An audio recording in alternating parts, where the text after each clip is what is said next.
મધ્યપ્રદેશ ગુજરાતની ખંગેલા ચેકપોસ્ટ ઉપર સ્થાનિક પોલીસને એક મોટી સફળતા મળી છે।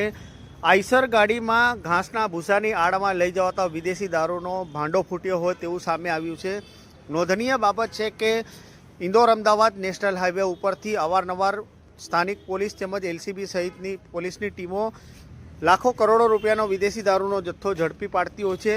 તેવી જ રીતે દાહોદ તાલુકાની કતવારા પોલીસે ખંગેલા આંતરરાજ્ય બોર્ડર ઉપર વાહન ચેકિંગ દરમિયાન બાતમીના આધારે હરિયાણા પાસિંગની આવી રહેલી આઈસર ટ્રકને રોકાવી હતી અને તેની તલાશી લેતા તેમાંથી ઘાસના ભૂસાની આડમાં સંતાડેલો ભારતીય બનાવટના વિદેશી દારૂની 312 પેટીઓમાં 7,704 બોટલો મળી કુલ 31,39,000 ઉપરાંતનો વિદેશી દારૂ સાથે ચાલકની ધરપકડ કરી છે।